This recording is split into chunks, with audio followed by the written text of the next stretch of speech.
Good morning, everybody, and welcome everybody that's watching on Facebook. It's Eagle Rock Ministries. I'm Russ. I'll be speaking today.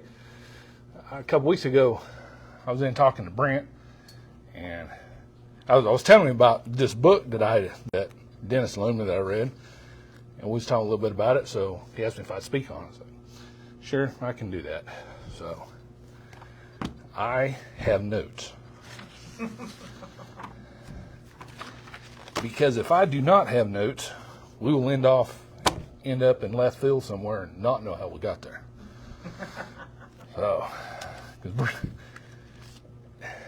I multitask in my head. And it's not something with Brent because we talk. That's how we talk.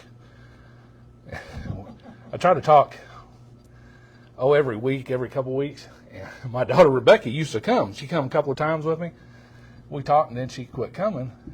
And here, a little while back, I asked her, I said, you want to go? She said, no. I said, why not? She goes, you guys are confusing. Like, okay, sorry. That's just the way we're like everywhere. So we hit a lot of topics in a very short amount of time. But today, we'll be talking about the Hebrew Yeshua versus the Greek Jesus. So, quick prayer here before we start. Lord, just thank you for this day, Lord. Thank you for this time to be here, Lord, and just pray that you would give me the words to say, Lord, and just help me to communicate, Lord, what you have. Lord, just help me to explain what you have shown me. And Lord, just pray be with everyone listening, Lord, that it would be understandable. Lord, this I pray in Yeshua's name. Amen.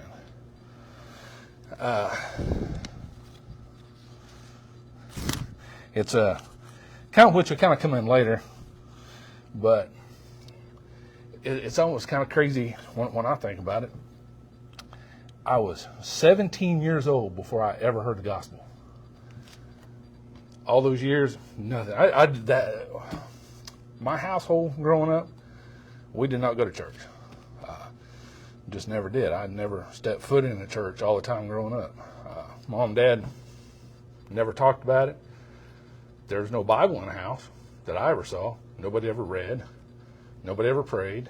So it was, I don't know if you say foreign, it's just, I just didn't know nothing about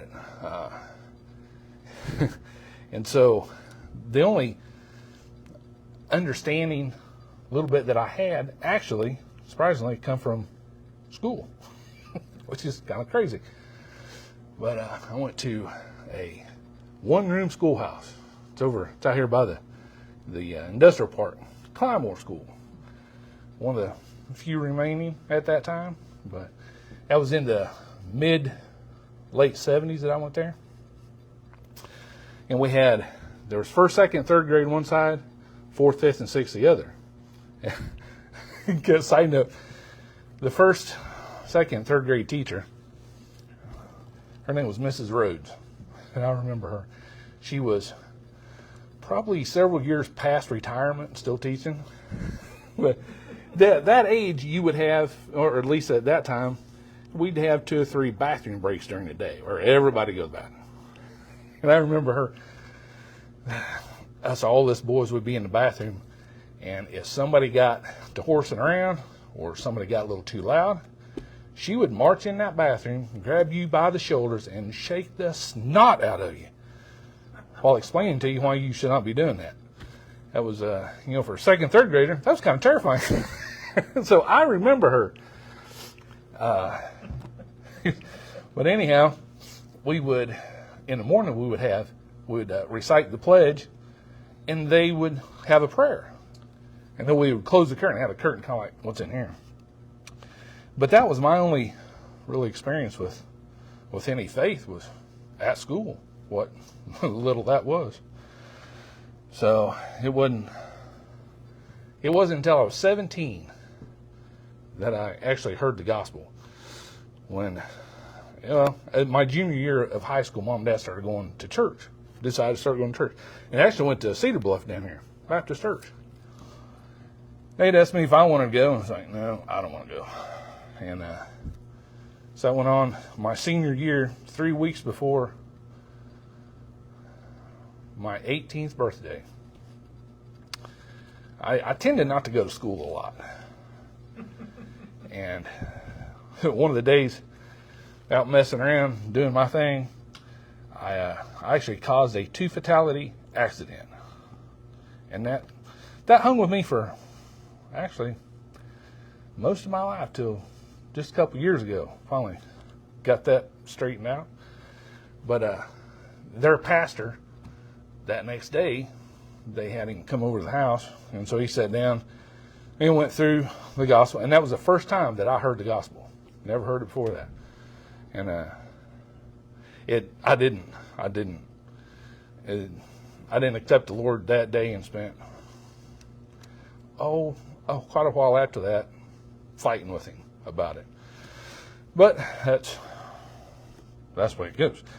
But I said all that just to say that a lot of this stuff I am just now kind of learning. It wasn't until the late 90s when I did get saved.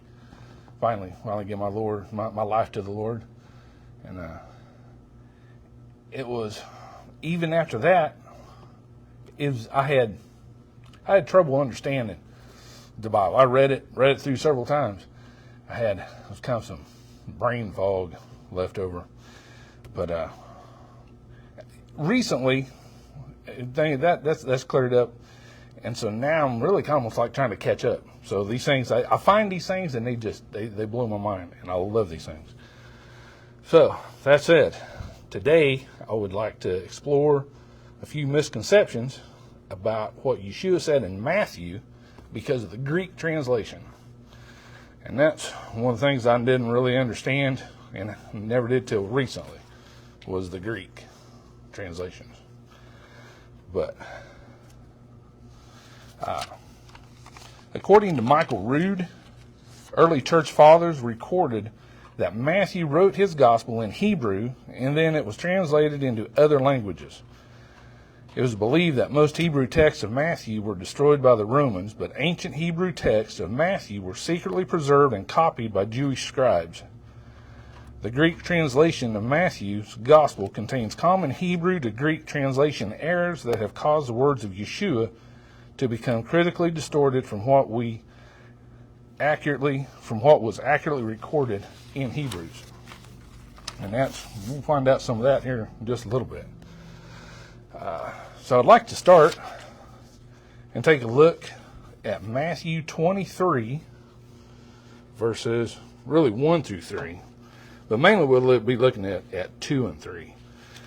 Because that was really the big part of what he talked about is out of Matthew 23. But there in Matthew, there in verse 1, it says, "Then spake Jesus to the multitude and to his disciples, saying, The scribes and the Pharisees sit in Moses' seat.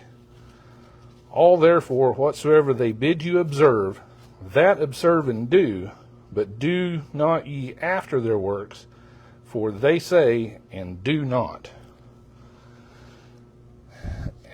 I mean, I've read that, 100 times, and it's never really made sense. So, like most things, I just kind of, okay, go on, figure down the road somewhere, it'll make sense.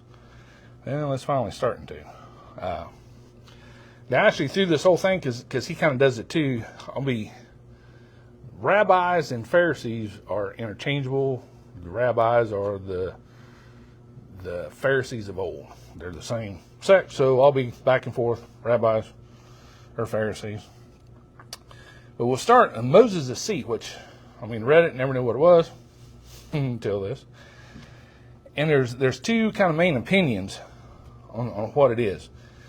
One of them is, in every synagogue there's a chair or a seat called Moses' seat, which they would sit and teach with the authority of Moses. And which I know Pastor Brent's talked about, they would sit and read from it, and then they would stand and teach, but it was in the authority of Moses. Well, the other opinion is a figure of speech for someone who teaches with authority of Moses. The importance of Moses' seat will become clear in a little bit. So just kind of hang on to what that Moses' seat is. Then in verse 3, it appears that Yeshua is telling his disciples and us to follow what they, the Pharisees, say to do. And then he tells his disciples and us to not do as they do.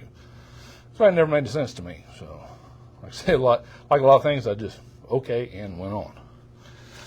So, and that's where, yeah, it never made sense to me, which a lot of things didn't, because it was kind of a brain fog. And that goes back to, I started drinking when I was 14, 15, and I was a pretty good alcoholic by the time I got out of school. And it just continued on. And through the years, alcohol cost me a lot of things. It cost me a career in the military, which is what I was always wanted. That's what I was shooting for. I done 4 years, but I didn't get the career. It cost me one marriage, countless friendships, multiple vehicles, one motorcycle. It cost me 30 plus surgeries, more than 20 skin grafts, and over 400 stitches and staples, and one leg. It cost a fair amount. But after I give that up, and everybody's different, it was over a decade, my mind didn't work right. It was just in a perpetual fog. And I think it took that long for all of that to work out of my system, for my brain to start working like it's supposed to. And it's finally, I think, for the most part, there. So a lot of the stuff that I read just didn't make sense. But it's starting to. And then I get books like this, and it's amazing. It just opens up, and I'm just like, holy cow. So that just, I love it. So yes, I've always just kind of skimmed over a lot of that stuff, just hoping to at some point. But like I say, it does. It's like the rest of chapter 23, pretty much the entire rest of the chapter. Yeshua is condemning the Pharisees. And so it's kind of hard to, when it appears that he's saying to do what they say, and then don't do what they say. So that's what we'll kind of get into a little bit of that. Probably the first thing in kind of what he goes to, and this is Nehemiah Gordon, by the way. This is the Hebrew Yeshua versus Greek Jesus. That's awesome. But anyway, first we have to understand some of what the Pharisees were teaching, especially at that time. In Matthew 15, 1 and 2, he says, Then came to Jesus scribes and Pharisees which were of Jerusalem, saying, Why do thy disciples transgress the tradition of the elders? For they wash not their hands when they eat bread. Well, probably when you read it, and I always did, I just assumed that was somewhere commandment, but there's no such commandment. God never gave that commandment. And so the disciples weren't accused of violating Torah, they were accused of violating the traditions of the elders.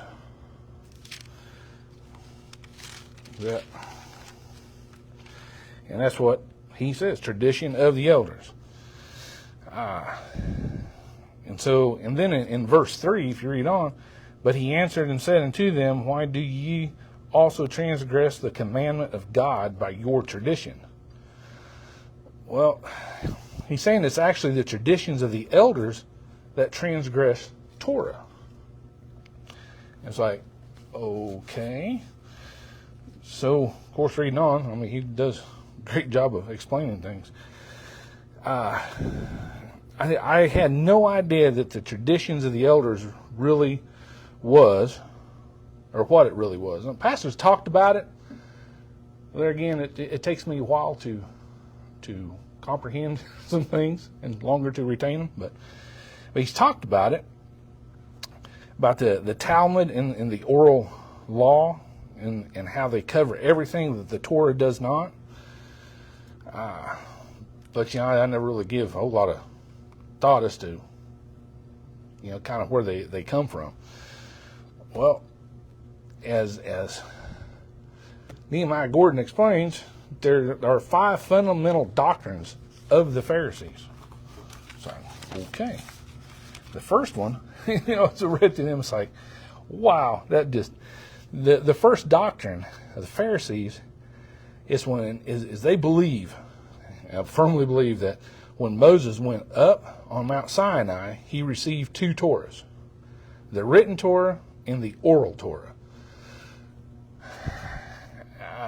I guess in kind of way I can kind of see maybe where they come with that, maybe. But problem is, it's like since the first century, the oral Torah has been written down. It wasn't written down before that, but after the first century, they started writing it down. And then even, if that's not enough, they actually further complicate it that there's 2 Talmuds, the Jerusalem Talmud and the Babylonian Talmud. Now, they get really, and he has pages that he talks about this, and they get very detailed into every aspect of life. It's crazy. The second doctrine is they believe they have absolute authority to interpret Scripture, and what they say in religious matters is binding. And that got me. He said, and even if it is known to be factually untrue, that blew me away. It's like, because I was thinking, rabbis, if you got a question and you need to know something, that's who you go to. We'll find out. Basically, some of it they just make up. But that's okay with them. It's like, okay. The Midrash, which is a commentary on biblical verses, states even if they instruct you that right is left or left is right, you must obey them. It's like, wow, okay. And the third, the next doctrine is mid. I don't do Hebrew very well. I don't do English very well most of the time, but I definitely don't do Hebrew very well. Midrashic interpretation, or in English, hermeneutical interpretation, which consists of taking words out of context and reading meaning into them. Well, one of the examples he gives is in Exodus 23:2. It says, "You shall not go after the majority to do evil, neither shall you testify in a matter of strife to include after the majority to pervert justice." It's pretty basic, pretty simple, it's pretty easy to understand. Well, in their Midrashic interpretation, they exclude everything in that verse except incline after the majority. That's all of it that they keep. Everything else is thrown out. And so for them, and he cites in there that if there is 1,000 prophets and 1,001 rabbis, you have to believe the rabbis because they're the majority. So whatever the majority says, that's law. To them, it's like, even if it is absolutely contradictory to the Word of God, does not matter. They make the law. It's like, wow, that was crazy, to say the least, to me. Well, the next doctrine is traditions of men. The rabbis believe something done by an entire Jewish community for an extended period of time becomes binding on all the community. So if you have a group somewhere that's doing something and they do it for a long time, hey, that just becomes law. It says one of the examples is the wearing of the keppah. There again, I don't know how to pronounce it. So in the Middle Ages, a custom developed to cover the head, and after a few hundred years, this custom became binding. Because you find it, actually, I found it, and I should write it down, I didn't, but in the Torah it talks about not covering the head. It's like, okay, well now you're supposed to cover the head all because it was done for a while, and that's good, so we're going to make it a law. It's like, interesting. And the last doctrine is man-made laws. And that's new laws enacted by the rabbis called mitzvot durabanan. So, yeah, that's close as I can get to it. That is commandments, which means commandments of our rabbis. A classic example is washing of the hands. Because rabbis enacted this law, and because God supposedly commanded us to obey the rabbis according to the oral law, then they have the washing of the hands, and we'll get into that in a little bit. Matthew 15:2 again. Why do thy disciples transgress the tradition of the elders? For they wash not their hands when they eat bread. With understanding of the doctrines of the Pharisees, we can now see what the Pharisees meant by traditions of the elders.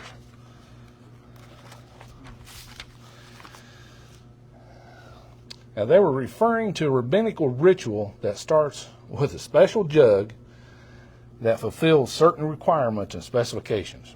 He didn't elaborate what those were, so I can only imagine. I'm sure it's probably fairly complicated. The jug is filled with water and then placed in the left hand and used to pour water over the right hand. Then the jug is passed to the right hand and poured over the left hand. The process is repeated a second time. And the blessing must be recited. Blessed art the Lord, King of the universe, who has sanctified us with his commandments and commanded us to wash the hands. We should find out that part of it, they just kind of added in there and said, now we do this.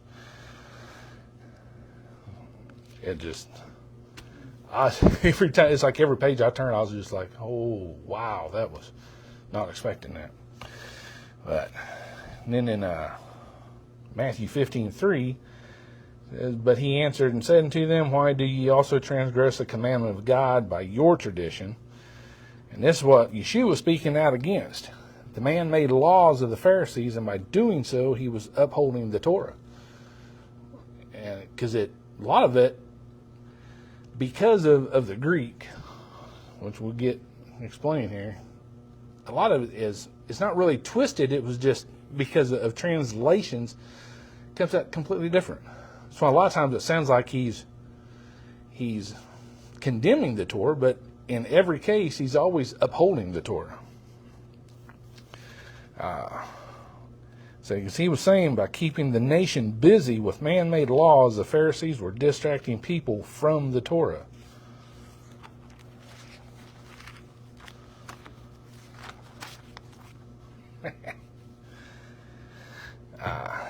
And now with the understanding of oral Torah and the written Torah, we'll look at Shem Tov's Hebrew Matthew. And that is, well, Shem Tov, he was a 14th century Spanish Jew who lived during the time of the Spanish Inquisition.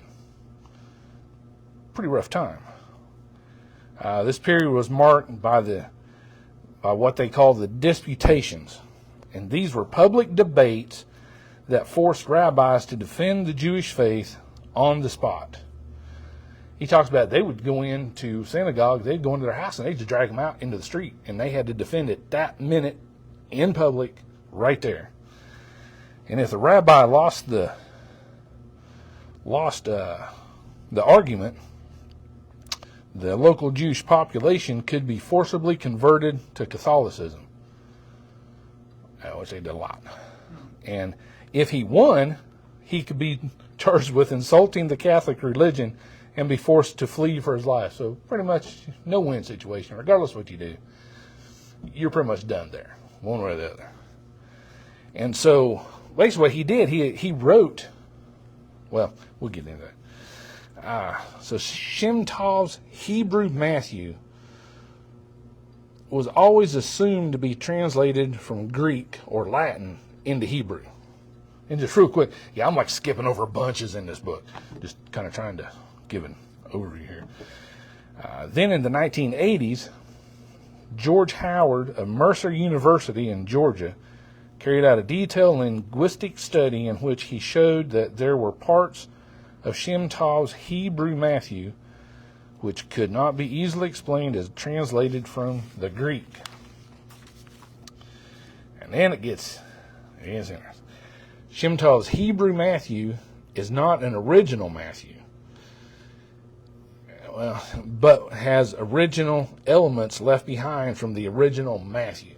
He kind of explains that it had been translated. Other people had tried to clarify things in it that they thought needed clarified, so they added, there's parts of it here and there, but a lot of it linguistically, which is pages, he talks about how they figure out linguistics. And that side of it, a lot of it is actual, it's from the writing of Matthew. So back in Matthew 23, when Shem Tov's Hebrew Matthew is translated straight from Hebrew into English. Now the Greek says the scribes and the Pharisees sit in Moses' seat. All therefore whatsoever they bid you observe, that observe and do. Tell them to do it if they say it. But do not ye after their works, for they say and do not. Well, in the Hebrew Matthew, and when it's translated straight from the Hebrew with another Greek to it, straight into English, the verse says, the Pharisees and sages sit upon the seat of Moses. It's the same. Therefore, all that he says, refrain. So yeah, he's instead of saying do, don't do, he's like, don't do. So when they're sitting in the seat and they're reading, that do, because that is the law, just Moses' law, and which Moses, the law of Moses and the law of God are interchangeable. They consider them the same. So when you hear the law of Moses, the law of God, it's talking about Torah, the same thing. So he's saying, don't listen to anything that they're saying when they are not sitting in the seat of Moses. And it's like, holy cow, that just completely changed my understanding and view of that whole thing. And it's like, whoa. And Yeshua is telling his disciples to do as Moses or the Torah commands and not to follow the doctrines of the Pharisees. Once again, Yeshua is upholding the Torah.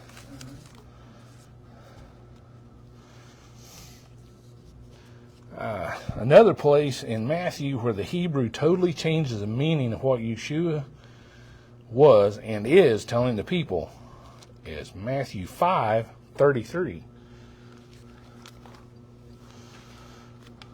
There we go. It's 33 through 37. And there again, you've read it,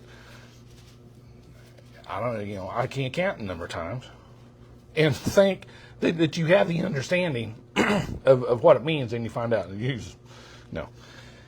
It says, again, you have heard that it hath been said by them of old time, you shall not forswear thyself, or swear falsely, as we're saying, but shall perform unto the Lord thine oaths. But I say unto you, swear not at all, neither by heaven, for it is God's throne, nor by the earth, for it is his footstool, neither by Jerusalem, for it is the city of the great King. Neither shalt thou swear by thy head, because thou canst not make one hair white or black. But let your communication be yea, yea, or nay, nay, for whatsoever is more than these comes of evil. So when you read it, or at least to me, he's saying, don't swear. Don't make an oath.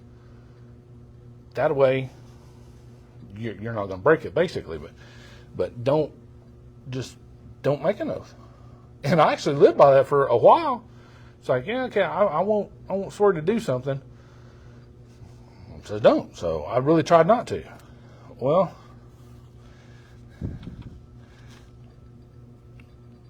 there again, go back to Hebrew. It's a little different. Yeah,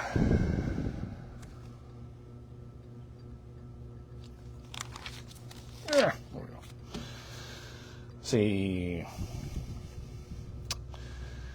Yeah, it says, when you read it in the Greek, Yeshua, it sounds like he's telling us not to swear or make a vow in God's name, even though Deuteronomy 6:13, all the way back over, 6:13 says, "Thou shalt fear the Lord thy God and serve him, and shall swear by his name."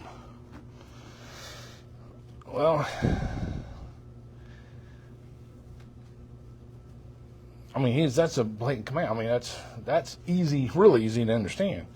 Well, in Shem Tal's Hebrews Matthew, verse 34, over back here in Matthew, verse 34 says that you must not swear by anything falsely. Don't swear at all. Don't swear by anything falsely. Don't swear at all. And so that completely changed when you compare it to what he said over in Deuteronomy, because he says to swear by his name. And so what Yeshua is actually saying is don't swear falsely in his name. And that comes back to Leviticus 19. Oh, I didn't mark that one. Oh. Boom.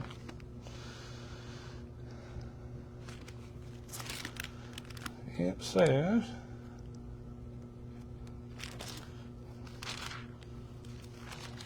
in there somewhere. We'll get to it. I'll get to it. 19:12. Says, "You shall not swear by my name falsely, neither shalt thou profane the name of thy God. I am the Lord." Well, some of the Pharisees took Leviticus 19:12 as permission to swear falsely as long as the name of Yahweh was not used. So they swear, as long as they didn't say in the name of Yahweh, they were good. They could swear it, and they were fine. It was not going to be held to them. Like, okay. But in Matthew, he's saying don't swear falsely. But you're actually commanded to swear, and that's something, we don't do. I don't do. I don't put it like that. I don't make vows in the name of God. I don't know if I've ever done that I can think of. But I actually commanded to do that. So I'm going to work on that. We'll see where I get. But so it's clear that when we go back and translate from Hebrew to English, instead of Hebrew to Greek to English, several of the scriptures take on a whole new meaning. Like a whole new meaning. Which is really cool, because it's the difference between reading something and going, oh, okay, and reading something and go, oh, I got it. I can apply that. So,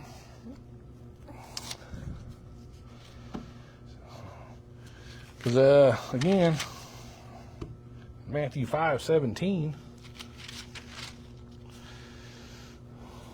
Yeshua says, "Think not that I am come to destroy the law or the prophets. I am not come to destroy, but to fulfill." And again, once you get back to the Hebrew, he proves it time again that he is there to not destroy, but to fulfill.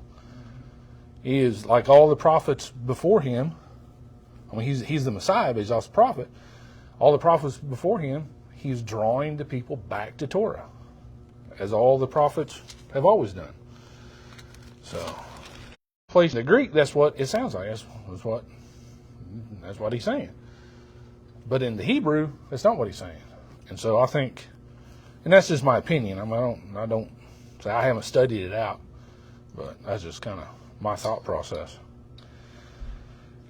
And so having the opportunity to read this book and gain some understanding of the actual Hebrew wording in Matthew, it just serves to prove in even more detail what Yeshua said in Matthew 5:17, which is, think not that I come to destroy the law or the prophets. I'm not come to destroy, but to fulfill. So the more I study and learn, the more I'm understanding the difference between the Hebrew and the Greek. And so if you get a chance, I don't know who else read this, if anybody other than Dennis and I, if you can get that book, if you can borrow it from him or get your own, it's a good book. It's good. So, but that's all that I have. I didn't figure I'd be hurting on time. So, that's all I have. So, All you have? Okay. just thank you.